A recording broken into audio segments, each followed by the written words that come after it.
皆様こんにちは、セリナです。先日こちらのチャンネルの登録者様が2万人を達成いたしました。いつも動画を視聴してくださったり、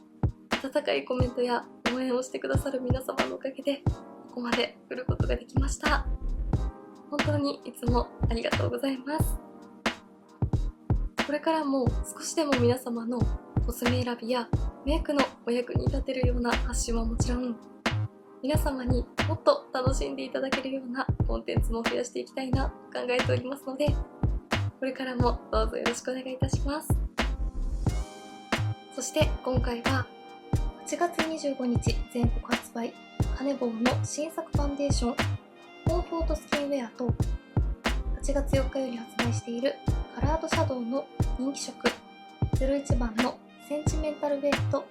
03番のボルケニックパッションの2色をご紹介していきます。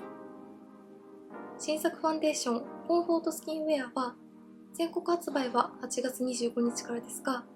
伊勢丹新宿でポップアップの先行発売を行っておりましたので、今回は全国発売よりも先にご紹介していきたいと思います。カネボウのファンデーションといえば、昨年発売されたこちらのライブリースキンウェアがとても人気のアイテムですよね。今回の動画ではライブリースキンウェアと新作のコンフォートスキンウェアを半眼ずつに塗って違いなども比較していきたいと思います。また新作のカラードシャドウは今回も1色ずつの単色の日をご紹介した後に、全色を使ったメイクルックもご紹介していきますので、少しでも質感やカラー選びの参考になれば嬉しいです。またこちらのチャンネルでは他にも新作のコスメを中心にご紹介しておりますので、気になった方はぜひチャンネル登録して動画もチェックしていただけたら嬉しいです。それでは早速始めていきます。今回ご紹介していくのはこちら、8月25日全国発売、カネボウコンフォートスキンウェア。ファンデーションで素肌晴れ渡る仕上がり、肌心地、瞬時に爽やかな光に包まれるようにトーンアップし、ふんわりと明るい素肌になりすます。心地よさまでも伝わるような肌仕上がりへ。カネボウ新技術コンフォートテクノロジーを搭載していて、崩れにくいのに柔らかで心地よい、しなやかな塗膜が長時間持続します。保湿成分モイストバウンシングオイルコンパウンド配合で心地よく肌に伸び広がり、肌の潤いを一日中キープする美容液ファンデーション。そして化粧下地コンシーラーココナイラスで重ね付けでカバー自在。茶花の香りティートピアをアクセントにミゲトローズガーデニアが織りなすフルーティーフローラルの香りです。続いてこちら、カラードシャドウ。彩りのある影で内なる意志を瞳に宿すようなアイシャドウ。冴えた影色が軽やかなのに印象深い陰影を作り出す。内なる思いを語るような躍動感のある目元印象へ。色のある影を仕込むという新発想のアイシャドウ。冴えた影色でまぶたの奥行きを生み出し、軽やかながらも印象深い陰影を作ります。色ニュアンスのある複雑な陰影が瞳の印象を高め、躍動感のある眼差しを演出します。光の干渉効果で重ねても濁らない澄んだ色と光沢を放つリフレクションパールを配合。アイシャドウだけでなくアイブロウとしても使えます。今回は特に人気とのことだった01番のセンチメンタルウェーブ。光と影が混ざり合うピーチピンク×スモーキーモーブの影を仕込む。霧に包まれた風景からインスパイア。神秘的なムードで豊かな感情を語るような眼差しに。そして03番のボルケニックパッション。紅葉を呼ぶ濃密で深いカッパーレット×バイオレットの影を仕込む。地球に秘められたエネルギーからインスパイア。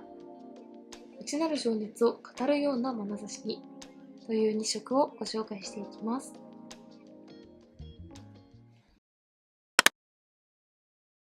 それでは早速こちら、新作ファンデーションコンフォートスキンウェアからご紹介していきます。カネボウのファンデーションといえば、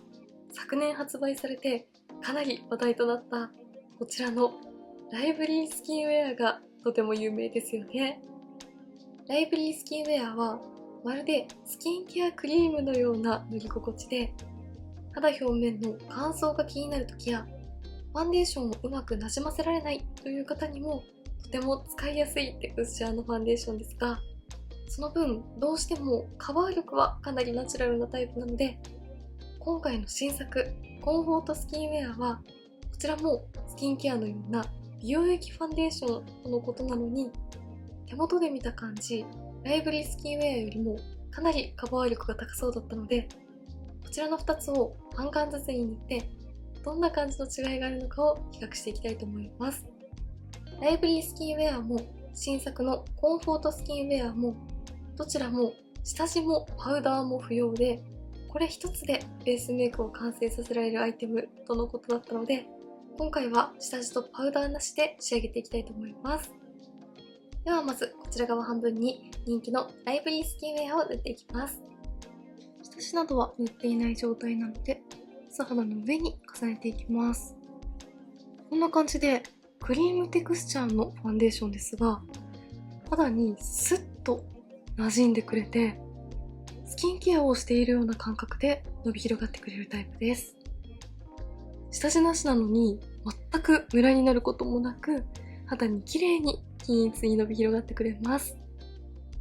乾燥が気になってうまくファンデーションが塗れないという時はもちろんですが、毛穴や凹凸にファンデーションが止まってしまうのが気になるという方にもこんな感じでとても滑らかなので使いやすいタイプだと思います。はい、まずはこちら側半分に下地なしでライブリースキンウェアを塗ってみました。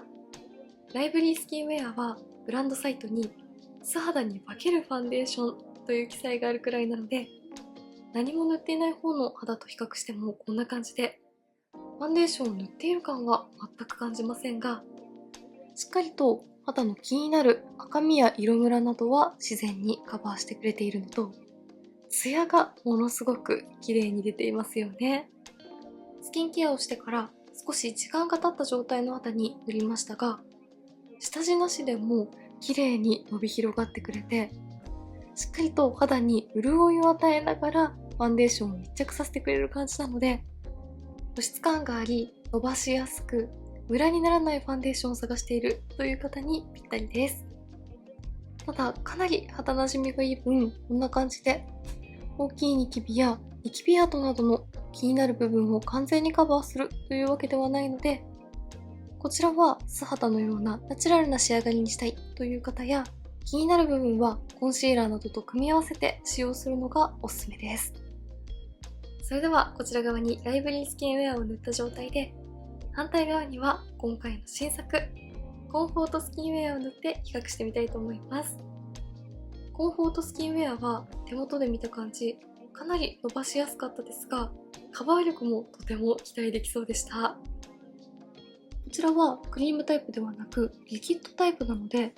テクスチャーとしてはライブリースキンウェアよりもさらりとしていて軽いです。その分ライブリースキンウェアよりもこんな感じで肌にピタッと密着するのが早い感じがします。ただ密着力が高いからといって肌の上でムラになってしまうということもなく、伸びはいいですがあまりベタつかないようなさらりとした使い心地で、今のような暑い季節にもとても使いやすいです。はい、まずはこちら側半分に新作のコンフォートスキンウェアを一度塗りで仕上げてみました。まずカバー力についてですが、こちら側のライブリースキンウェアは何度かしっかりと気になる部分に重ねた状態ですが、コンフォートスキンウェアは一度塗りの状態でもこんな感じでかなり自然な仕上がりではありますが、ライブリースキンウェアよりもよりしっかりと肌の色ムラなどを補正してくれている感じがします。とても軽くて肌なじみがいい質感なのに、下地なしでもこのくらいカバーしてくれるのはすごくいいですよね。そして塗り心地も保湿クリームのようなライブリースキンウェアよりもかなり軽くて肌に素早く馴染んでいくような感じで、すぐに肌表面がさらりと仕上がるのに、こちらもファンデーションが溜まったりムラになってしまうことがなく、このくらい軽くてさらりとしたタイプのファンデーションなのに、下地なしでも綺麗に馴染んでくれるタイプはなかなか珍しいんじゃないかなと思いました。ただ、軽くてさらりとしているタイプのファンデーションだからといって肌表面の水分が奪われてしまうという感じは全くなく、本当にブランドサイトに記載されている通りの柔らかいのに崩れにくいタイプという感じの質感だなと思いました。夏場でもかなり乾燥が気になるという方は、ライブリースキンウェアくらいしっかりとクリームっぽい保湿感がある方が安心かなとは思いますが、夏場は崩れ対策もしたいという乾燥肌の方や普通肌の方、そして混合肌の方は、こちらのコンフォートスキンウェアかなり使いやすい質感なんじゃないかなと思います。ではこの上に何度かしっかりと重ねていきたいと思います。重ねていってもこんな感じでしっとりはしますが、油分っぽさや重たさを感じないので、綺麗に肌に密着していってくれます。重ねるごとにさらりとした質感が増す感じがするので、本当にパウダーなしでも崩れに強そうな感じがします。肌なじみがいいので厚塗り感は出ないですが、タップするように重ねていくと意外としっかり気になるニキビ跡などもカバーしてくれますね。はい、こちら側に新作のコンフォートスキンウェア、気になる部分に何度かしっかりと重ねてみました。両方しっかりと重ねて比較してみるとこんな感じの違いで、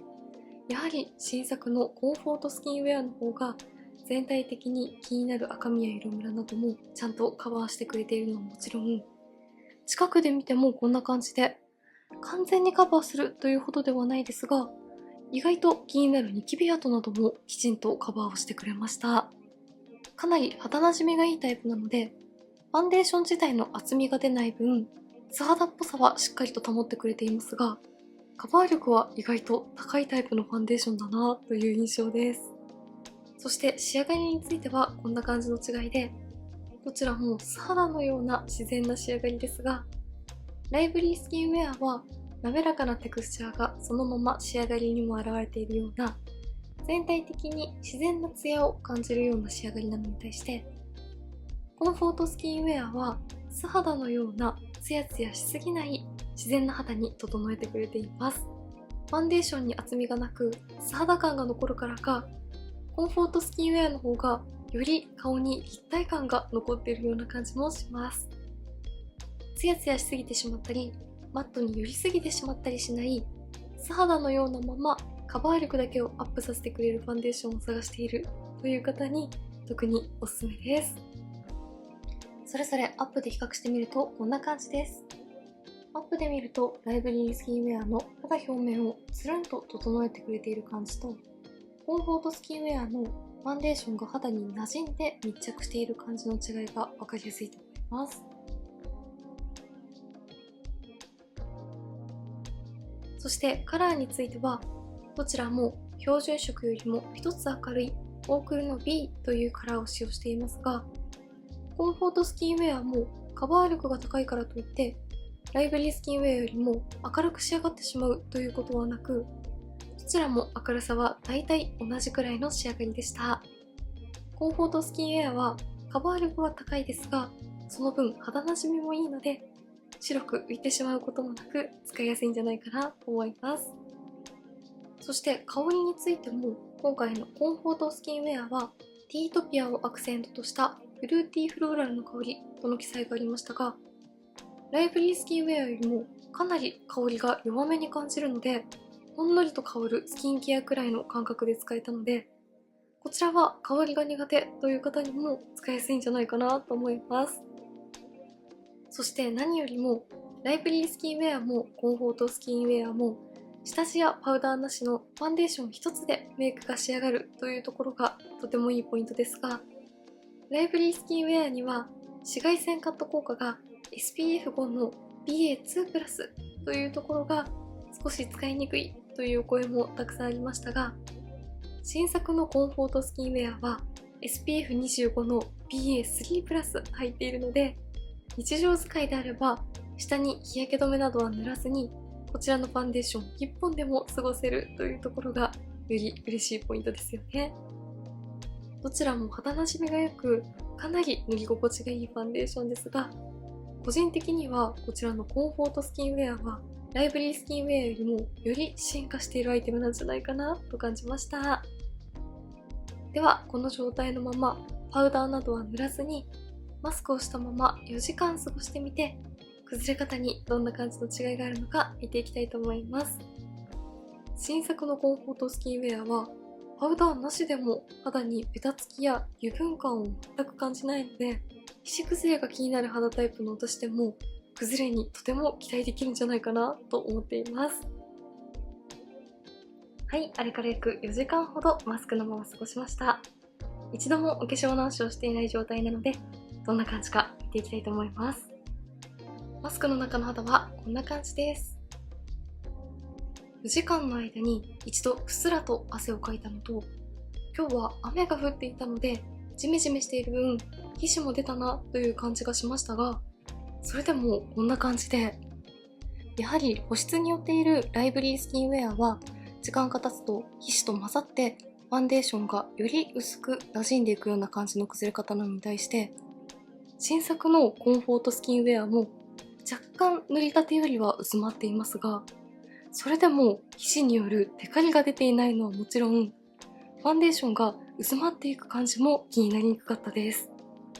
私は特に皮脂による崩れが気になる肌タイプなので、パウダーをしっかりと塗っていないと不安なのですが、こちらのファンデーションはパウダーなしでもこんな感じで、小鼻の横や顔の中心などのテカリも気にならないところがすごいなぁと思いました。そしてライブリースキンウェアと新作のコンフォートスキンウェア、どちらも肌なじみが良く、ファンデーションの厚みが出ないような仕上がりのタイプなので、マスクの摩擦による崩れなども気になりにくかったです。コンフォートスキンウェアは少しカバー力が増した分、摩擦には弱いのかなと感じましたが、やはり軽くて肌にピタッと馴染んで、パウダーなしでも肌表面がサラサラに仕上がるタイプだったので、こちらはマスクの摩擦に対しても問題なく使えました。つけている間も乾燥してきてしまったり、肌の水分が奪われる感じなどは全くせず、水分で保湿してくれるようなプライマーとファンデーションを合わせた時のような程よい保湿感を持続してくれましたが、このくらいテカリや崩れに強いというのはものすごくいいなと思いました。それぞれアップで見るとこんな感じです。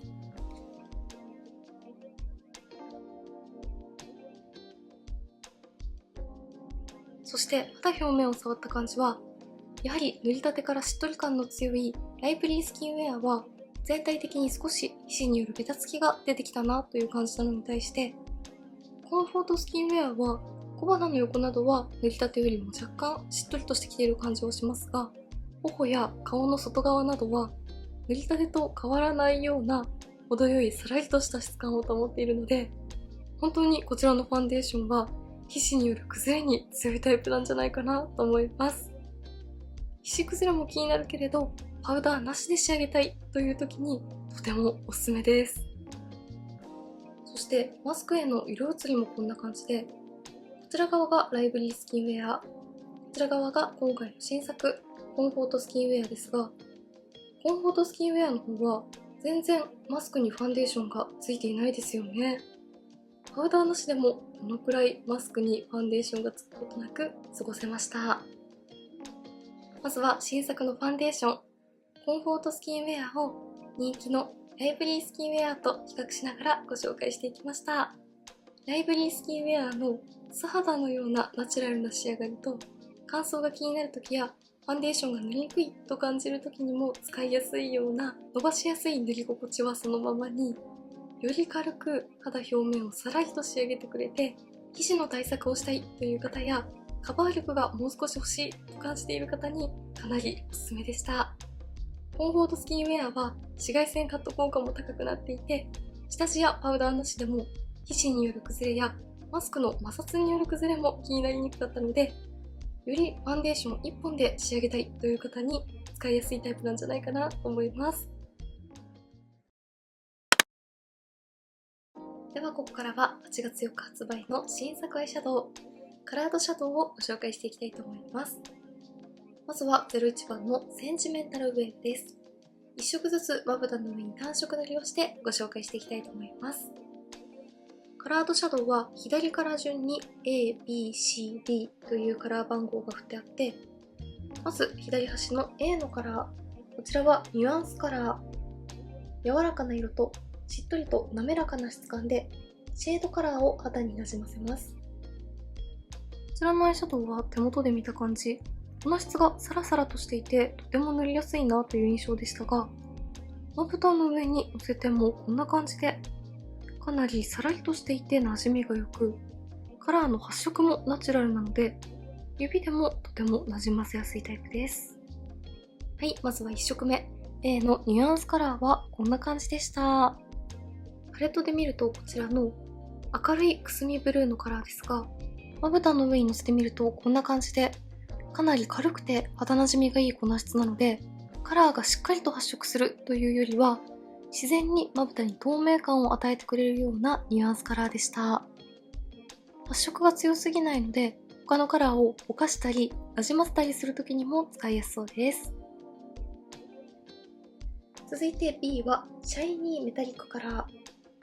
メタリックに輝くツヤめきカラー。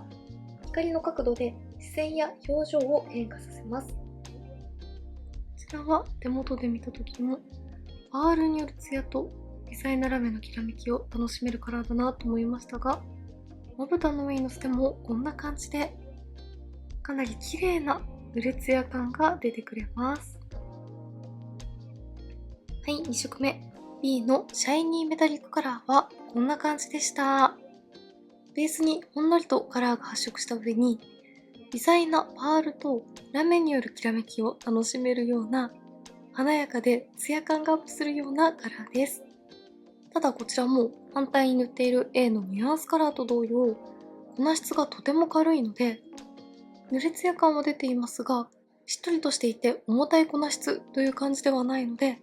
ラメカラーを軽やかにまとえる感じがとても使いやすいなと思います。ベースのピンクのカラーは意外と発色がナチュラルで、その上にしっかりとした大粒のゴールドラメが輝いているので、まぶたの上にのせてみるとよりピーチのニュアンスを強く感じることができます。上品なラメカラーがとても可愛いです。A のニュアンスカラーと B のシャイニーメタリックカラー、それぞれ着てみるとこんな感じです。続いて C がベース色、ベースシェードカラー。まぶたに彩りを与えながら骨格を引き出し、立体感を演出します。こちらは立体感を引き出すベースシェードカラーということで、深みが出るタイプなのかなと思いましたが、まぶたの上にのせてみるとこんな感じで A のニュアンスカラーと同様、軽い粉質でかなり発色はナチュラルです。はい、3色目 C のベースシェードカラーはこんな感じでした。こちらは A のニュアンスカラーと同様の軽くてナチュラルな発色のタイプでした。ただ指で何度かしっかりと重ねていくとこんな感じで、ふんわりとしたカラーがまぶたの上に自然に発色して、さらにその上に微細なゴールドのラメが散りばめられているという、ふんわり感の中にもきらめきを感じられるようなカラーでした。パレット見たままのような柔らかいピンクオレンジのカラーがとても可愛いです。最後が D、影色、バイブラントシェードカラー。冴えた影色で印象深い陰影を作ります。こちらは今回のパレットのキーにもなっている影色ですね。こちらも粉質はとても軽いですが、やはり他のカラーと比較するとこんな感じで一度塗りでもしっかりと発色をしてくれるようなタイプです。はい、最後4色目 D の影色、バイブラントシェードカラーはこんな感じでした。こちらも他のカラーと同様、軽くて伸ばしやすい粉質でしたが、やはり A から C のカラーよりもかなり発色が良く、こんな感じでしっかりと目元に陰影をつけてくれるようなカラーでした。ベースは隣に塗っている C のカラーと同様、ふんわり感のある質感ですが、こちらにも微細なクリアのラメがキラキラと輝く感じなので、発色はしっかりとしていますが、軽い粉質とこちらのラメ感のおかげで単色塗りでも影をつけつつ目元に馴染んでくれるようなカラーでした。ほんの少しだけパープルのニュアンスを感じるような絶妙ブラウンが大人っぽくてとても素敵です。C のベースシェードカラーと D のバイブラントシェードカラー、それぞれ引きで見るとこんな感じです。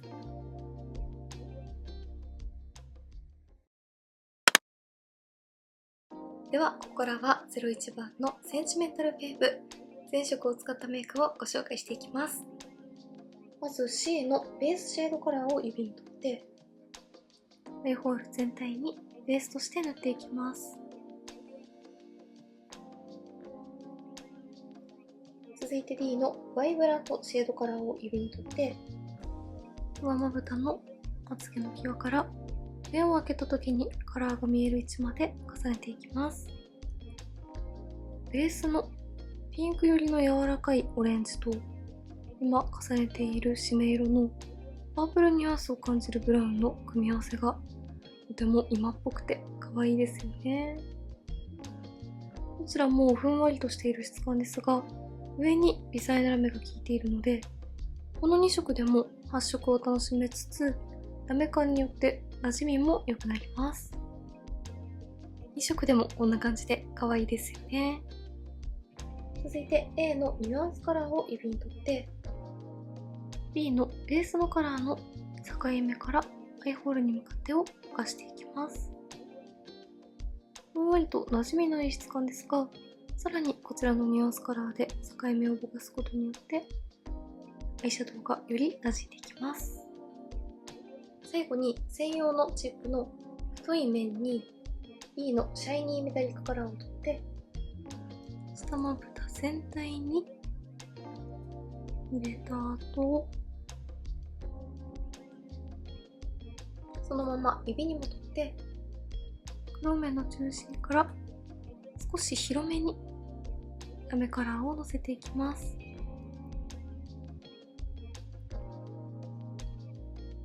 はい、01番のセンチメンタルウェーブ全色を使ってメイクするとこんな感じでした。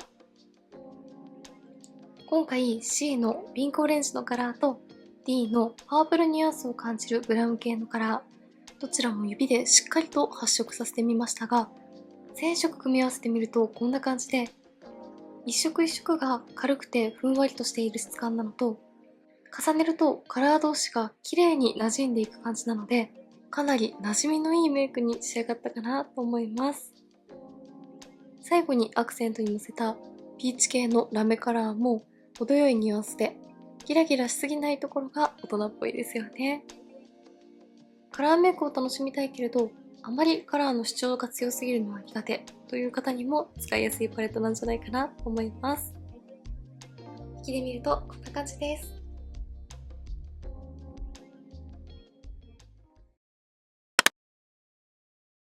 それでは最後、ボルケニックパッションです。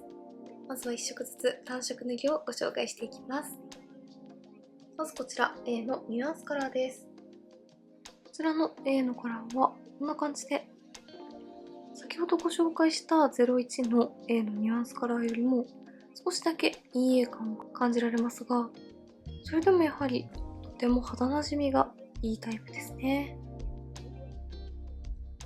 はい、まずは1色目 A のニュアンスカラーはこんな感じでした。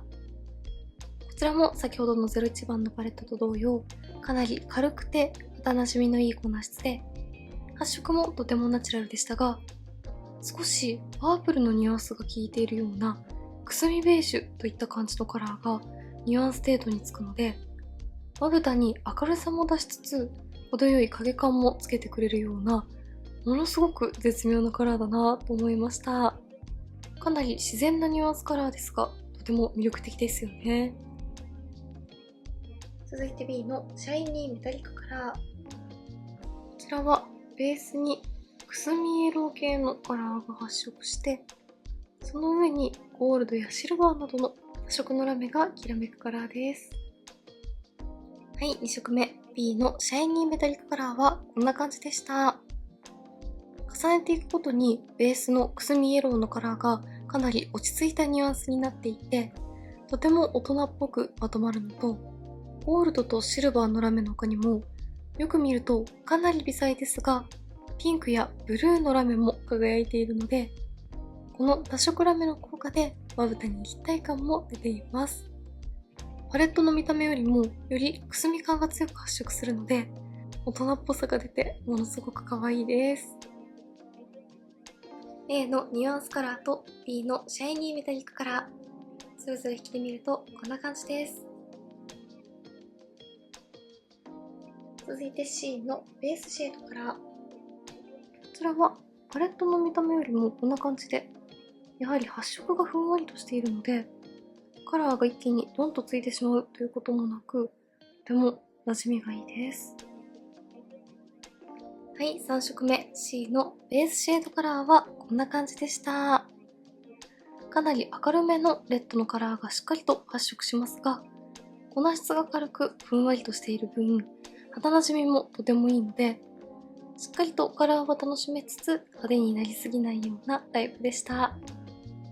明るいカラーなのにどこかくすみ感も感じられるところが絶妙ですよね。このカラーにもふんわりとした質感の上に微細なゴールドとレッドのラメがきらめきます。最後 D のバイブラントシェードカラーです。こちらはパレットで見るとかなり発色が強そうですが、やはりこんな感じで綺麗になじみつつ、でもしっかりと他のカラーよりも陰影をつけてくれます。はい、最後4色目 D のバイブラントシェードカラーはこんな感じでした。パレットを見たままのような深みのある締め色がしっかりと発色しますが、やはりこちらも単色で仕上げても浮かない絶妙な粉質とカラーのくすみ感がとても大人っぽいです。今季はパープル系のニュアンスのアイシャドウもとても人気ですが、こちらのカラーのようにブルー寄りのクールなパープル系はなかなか珍しいので、クールな印象のパープルを楽しみたいという方にぴったりだなと思います。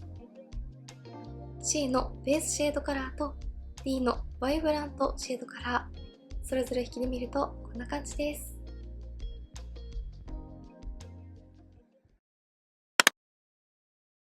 ではここからは全色を使ったメイクをご紹介していきます。まず C のベースシェードカラーを指に取ってアイホール全体にのせていきます。こちらは01番のシェードカラーよりもカラー自体が少し強めなのでしっかりとカラーが乗る感じがしますが、後ほど A のニュアンスカラーでなじませていくので、まずはしっかりと発色させていきます。続いて B のバイブラントシェードカラーを指に取って上まぶたの面積3分の1にのせていきます。こちらのパープルがかなり青みが強い寒色系パープルなので、このベースに塗っているレッドとの相性はどうなのかなと思いましたが、こんな感じで2色とも絶妙なくすみ感が効いている分、こちらの2色を組み合わせても意外と馴染んでくれます。クールなニュアンスが加わって素敵です。続いて A のニュアンスカラーを指に取って C のベースカラーをなじませるようにのせていきます。最後に専用チップの太い面に B のシャイニーメタリックカラーを取って下まぶた全体にのせた後、そのまま指に戻って上まぶたの黒目の中心にトントンとのせていきます。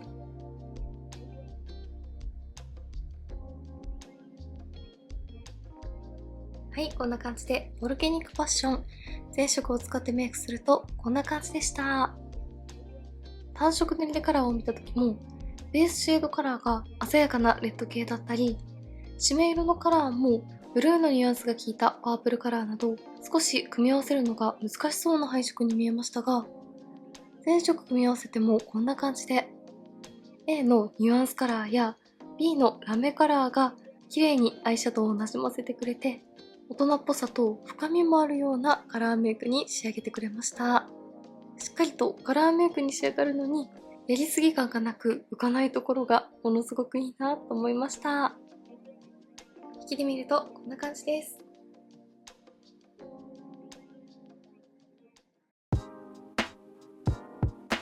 はい、ではこんな感じで8月25日全国発売のカネボウの新作ファンデーションと8月4日より発売している新作アイシャドウの人気色2色をご紹介していきました。まず新作のコンフォートスキンウェアはライブリースキンウェアの使いやすさをそのままにカバー力と紫外線カット効果がアップしているだけでなく、パウダーなしでもテカリが気にならないというところが、特に皮脂崩れが気になる肌タイプの私にはとてもいいファンデーションだったなと思いました。